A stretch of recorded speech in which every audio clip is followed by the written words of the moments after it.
I get young children, as young as 11, 12 years old, 13 years old, because of social media, they hear these statements all the time.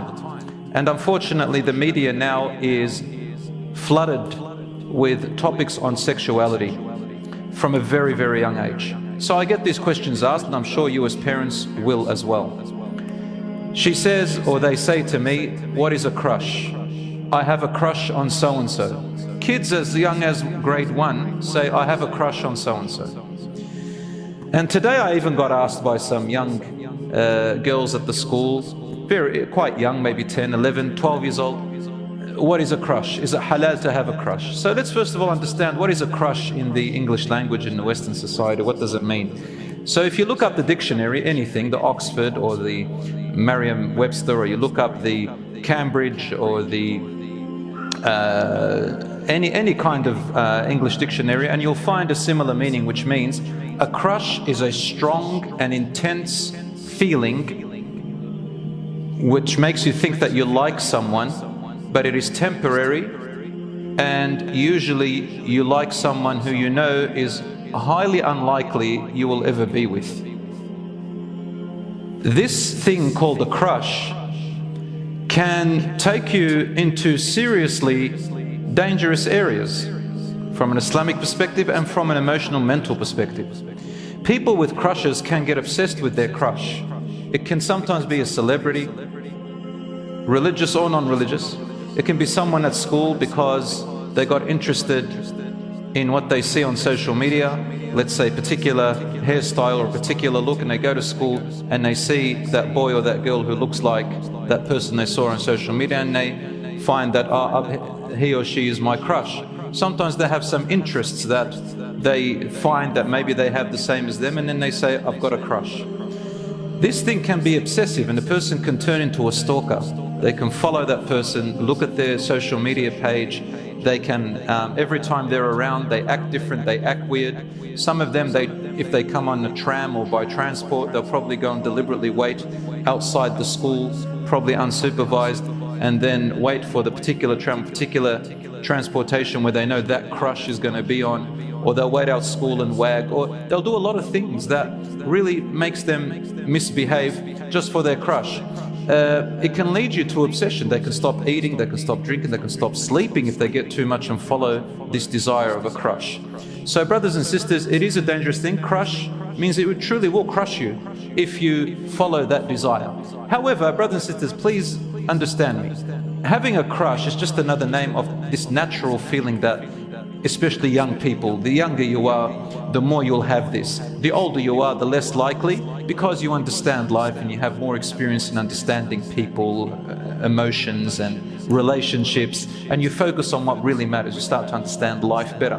But when you're younger, you have a fantasy, you have this imagination that goes through your head, and it makes you feel good. When you have a crush, it gives you those special tingly, they call it butterfly feelings in your stomach. Okay, I'm even sure that some older people have felt that when they got engaged and they had some interest. It's very normal. So these girls asked me, boys don't usually talk about it, but they even have crushes, they just don't know what to call it. Girls are very smart with wording, so they know what they're saying, and they, mashallah, they ask these questions. So having a crush is sometimes out of your control. It's just a feeling that comes to you. The community, your friends talk to you, what you see on social media affects you, and so you feel, oh, I like that boy, I like that girl. So that feeling, if it's out of your control and it just came to you, it's not a sin, it's not haram, but acting on it becomes haram, acting on it. So if you follow that feeling of crush, because it's kind of a romantic thing, right? I like that boy, I like that girl, romantically. And they think it's called love, but it's not love, right? And especially if they're very young, they're not ready for marriage. They don't know what marriage is, they don't know what relationships are. So they're exploring. We got to educate them, for parents to sit with their daughters and their sons, to tell them what is a crush, define it to them, tell them why it's not good to follow in that feeling in Islam, because it's going to make you, it's going to break your heart, it's going to hurt your feelings, it's not real, it's a fantasy, right? It's just something that doesn't really exist. And what happens is that it lasts for about a few weeks to 2 months, some people even to 4 months. these girls said, how long does it last? I said 6 months, just in case. And inshallah, it does go away. So these are, if you do feel something like that, brothers and sisters, I always advise my brothers and sisters this. Are you ready for marriage? Can you get married? Can you go and start the process and, you know, meet the family and ask for her hand? And it doesn't have to be marriage straight away, but can you get engaged? Are you ready to meet people to get married? Are you old enough? Are you mature enough? If all the answers are no, then know that all you're doing is that you're torturing yourself if you follow the feelings of liking or having a crush. Okay? It'll go away and you will move on, but don't act on it because it can lead you to bad places. I have had these experiences with young people, past and present. I've been teaching for about, 16, 17 years, and I do a bit of counseling, student counseling. So these students do come to me, Muslims, and you always have this story, all the time, brothers and sisters. And I think parents should really start to learn about these terminologies and talk to their children about, and I dare to say it, the word sexuality, love, liking, relationships from a young age. Talk to them about puberty from the age of 9 or 10, even 8.